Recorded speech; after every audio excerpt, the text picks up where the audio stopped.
What can we afford? What can we afford? If we have all of these ambitious things that we as a nation might like to do, the really important debate is, do we have the resources to do it? Because the U.S. government is never going to run out of the U.S. dollar. Hi, everyone. Thank you so much for joining us. Congress holds the power of the purse. They don't need to come to the rest of us to get dollars in order to be able to spend dollars. They're the source of the U.S. currency. Yeah, in a real sense, it is as simple as that. But you have to be able to trace through all of the implications of that observation, and that's where the story gets much richer. Today, I nominate Jared Bernstein, an old Great friend War who's been with me Zone. a long time, a brilliant thinker. White House economic advisor Jared Bernstein joins us now from the White House. Thanks so much. The U.S. government can't go bankrupt because we can print our own money. It obviously begs the question, why exactly are we borrowing in a currency that we print ourselves? I'm waiting for someone to stand up and say, why do we borrow our own currency in the first place? Like you said, they print the dollar, so why does the government even borrow? Well,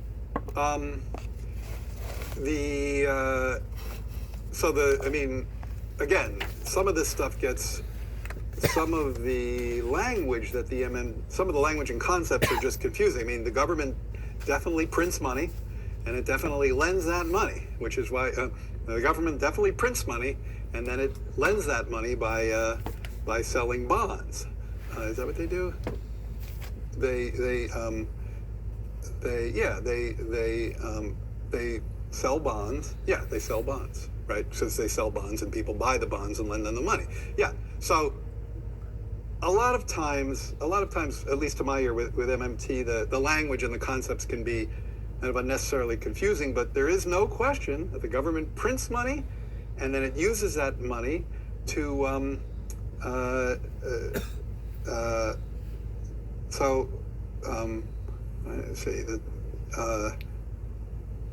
they print money and they use that money they sell bonds, they borrow. I guess I can't really talk. I don't get it. I don't know what they're talking about. Like, cause it's like the government clearly prints money. It does it all the time, and it clearly borrows. Otherwise, we wouldn't be having this debt and deficit conversation. So I don't think there's anything confusing there. We were always asking ourselves the question, do conventional economists understand what we're speaking of, but yet not talking about it? Or is it that they actually don't understand? I believe some of the things that are preventing us from taking bolder action are really just myths and misunderstandings about how our monetary system works.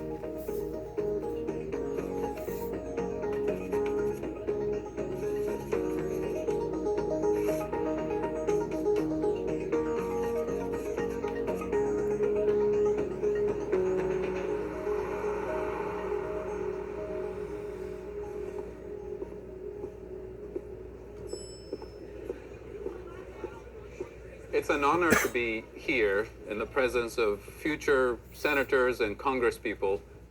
I grew up in the Middle East. This is what the map looks like in the summer when they show the weather forecast. Within my lifetime, the Middle East will be uninhabitable within the summer months, which means hundreds of millions of climate refugees will be moving across the planet. A Green New Deal was proposed as an ambitious set of policies to improve everyday Americans' well-being and prosperity while we transform and decarbonize the economy. The planet is on fire, millions of people want to work and can't find work, and yet we're told there's nothing we can do. It's too expensive, we can't afford this. We're broke, the government doesn't have money, we have to borrow from China. Democrats unveiling their radical extreme Green New Deal today to address catastrophic climate change. The Green New Deal has an estimated price tag of $7 trillion. Where's the money coming from? It's going to mean big time taxes. This is unrealistic. How do you pay for it? No, I can't. because there's no way to pay for it. MMT goes, hang on, hold up. The question that we should all be asking of a currency issuing government is not how are we going to pay for it? We should replace that question with how are we going to resource it? Not the financial resources, but the real resources. How did we pay for World War II? World War II came right after the Great Depression. This was a time of desperation. Uncle Sam didn't take his hat off and go around to the population in the depths of the Depression, asking people to chip in just a little bit. This is when the economist John Maynard Keynes wrote that little book, and he called it How to Pay for the War. And just judging by the title of the book, you would think, oh, it's going to tell me where the government got all the money to pay for World War II. And it turns out it has nothing to do with that. It wasn't about how to pay for the war, where to get the money. It was about how are we going to spend all of this money to win the war without causing inflation. That's what the whole book is about. So where did the money come from? The federal government has the authority to spend money into existence. The federal government is the only issuer of the currency. Since war production began, we've had more money than there were things to spend it on. The war started, and we start spending money into existence like crazy to build for the war effort. The government was going to spend a lot of money, hire a lot of people. By the end of the war, they tell me that we Americans will have billions of dollars saved up. So if you want it, you'll be going out on a shopping spree and bidding up car prices and home prices. You'll be causing inflation. And the government was like, wait a minute, I don't want you trying to spend a lot of money at the same time. Step two, the government started selling freedom bonds or war bonds. The war bonds weren't about financing the government spending. They understood really well the purpose of the war bonds. There are things we as individuals can do right now. First, continue to save our money, to buy and hold all the war bonds we can afford. Do me a favor, delay your consumption. Wait until after we win the war. Buy only what we really need, and pay no more than ceiling prices. Economists understood the government can't run out of money. They were focused like a laser on finding the resources and releasing resources from other uses so that we could build the tanks and the fighter planes. The city of Detroit was completely transformed. Detroit didn't produce any new cars between 42 and 45. To solve climate change, we need to move probably around 10% of GDP, or the nation's production, to decarbonize transportation, energy, agriculture, housing. We've done this before. We had to move 50% of the nation's production to fight the war. We did it. So the experts tell us that we have less than a decade if we're going to avert the worst impacts of climate change. The clock is ticking. Do we have the resources to do what needs to be done? Finding the money is the easy part. That's the simplest part of this whole conversation. Where will the money come from? What matters is whether any proposed new spending carries heightened inflation risk. What doesn't matter is whether it adds to the deficit or whether it increases the size of the debt.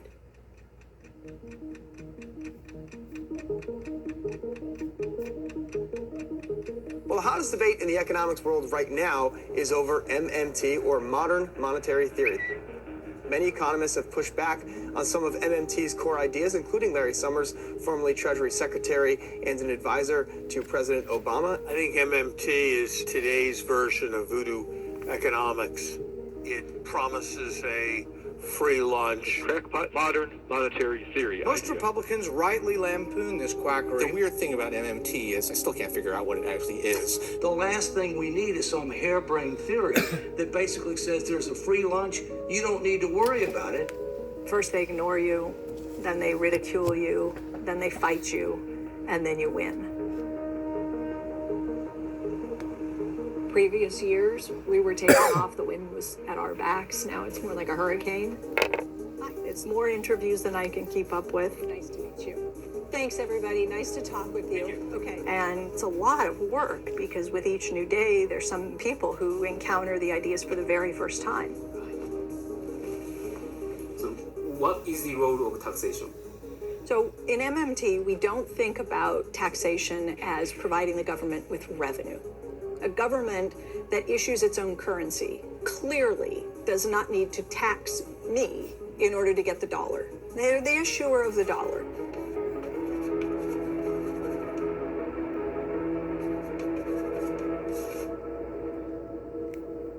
Next one is here. Okay. Thank you so much. You are so welcome. Thank you so much. Thank you very much. Thank you so much. Okay. I'm so sorry. My third. Come on in. There's a lot of confusion and sometimes opposition to MMT, which I actually understand because when I first came across these ideas, I was skeptical too. So the story I'm writing, I want to introduce the concept of MMT and also trace the intellectual origins of it. We're going to start at the beginning? Yeah. Warren Mosler, that's where MMT, I think, really, in a sense, is born.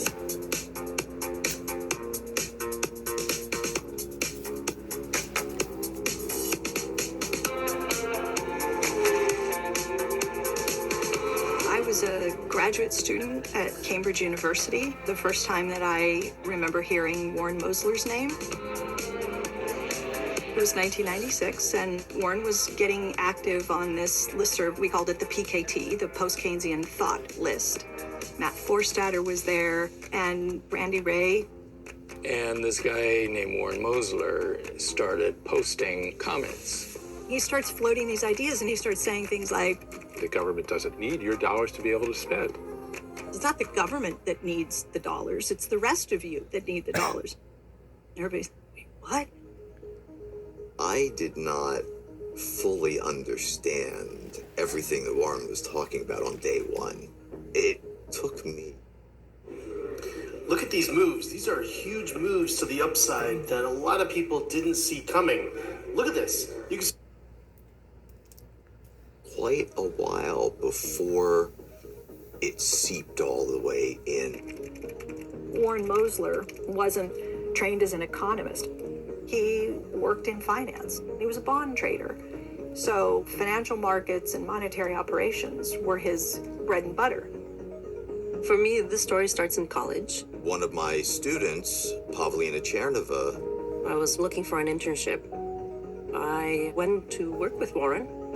He would come in and he would say, Here you've got these congressmen saying they need to get dollars first by taxing or by borrowing in order to spend them.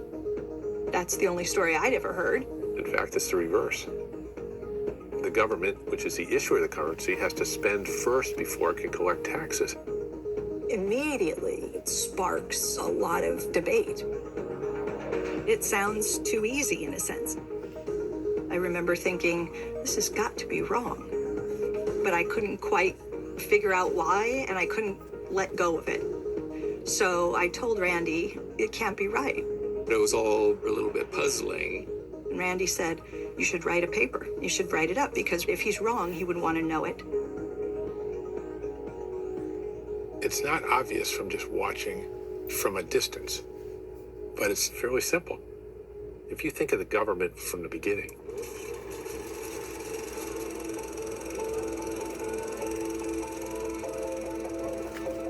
in the American colonies, colonial paper notes were widely used. Colonial governments collected their taxes in these notes. But where did the notes come from in the first place? Americans didn't have colonial currency, and they couldn't have colonial currency until that currency was spent into the economy. the government didn't collect taxes before they spent. Governments have to spend first. How can you tax money that no one has? Then people would pay their taxes with the paper money. When the paper money came back in, once those notes are returned to them, they burn them. They burn all of them.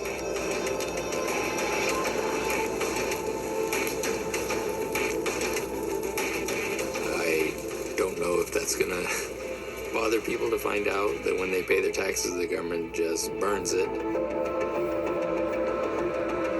But we'll come back to that. want to go work? Warren always said he wasn't proposing a new way of doing things. He was just trying to explain accurately how the monetary system works today, the one we have already. But it all felt really backwards to me. So I sat down and I thought that I was going to do this more carefully than Warren had. I spent most of the year reading Treasury and Fed manuals, really digging into the mechanics of the federal budgeting process and the clearing of payments and all the balance sheets and just how it all works. I started getting on the phone and talking to people at Treasury, at Fed. Modern monetary theory, even the proponents admit that it's not necessarily a theory as much as it is a description of reality of how things appear to work. The US government is not like a household. The government creates the money. You don't have to ask the question of where do you get the money. These are factually correct statements, so it's very hard to argue against them. Then I started writing. The title of the paper was Do Taxes and Bonds Finance Government Spending? Naturally, I thought the answer was yes. That's what I had been taught to believe. And I didn't know when I started this paper where it was going to end up. I just let the story take me wherever it's going to take me. And when I worked out all of the operational mechanics, I ended up at exactly the same place where Warren ended up. The government does have to spend before it can tax. Going through the mechanics, although it flips your world upside down, makes everything seem more clear.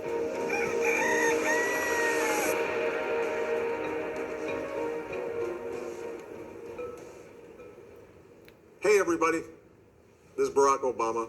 I've got my chief economist, Jason Furman, here. I mean, modern monetary theory is not something we teach our students. It's not something that's in our textbooks.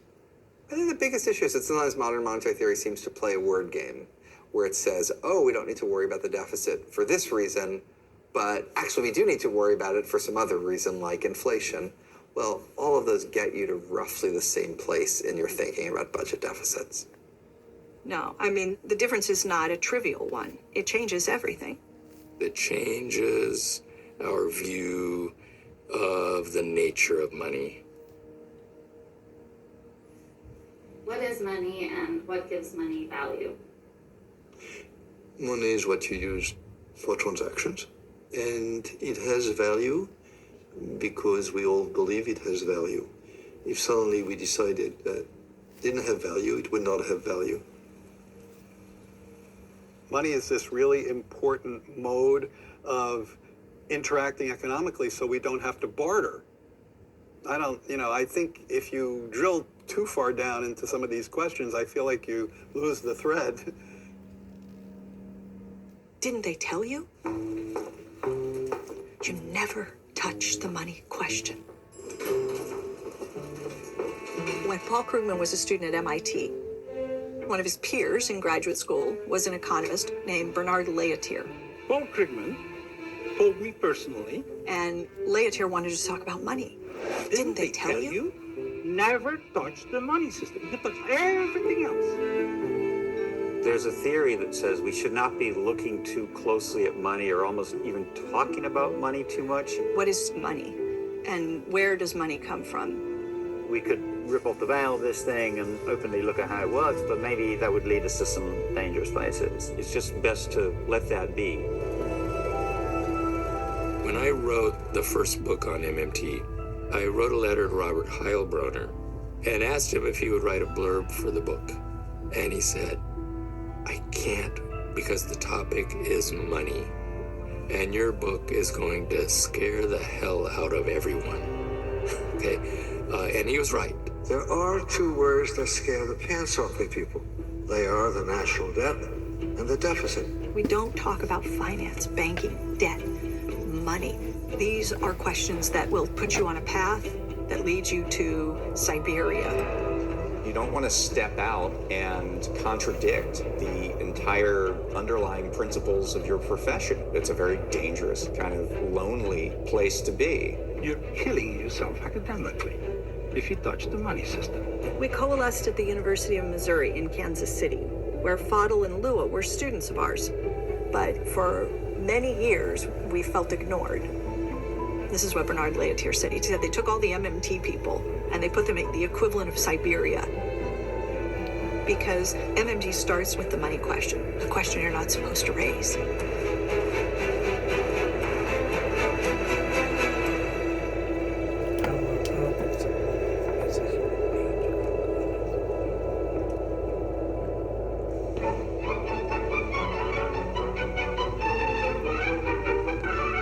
The first kind of business was barter.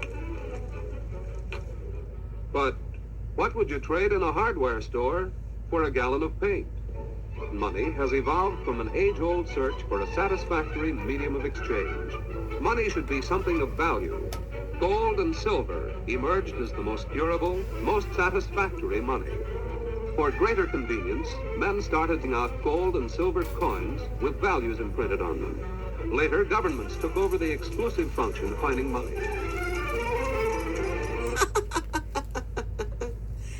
Everything is wrong with that story. If you look at any economics textbook, it's almost exactly always the same story. The barter story fits into the mainstream ideology. They want to start with the market, the private market, with no government. And then much later in their story, the government comes along to use some of that money, like the rest of us. The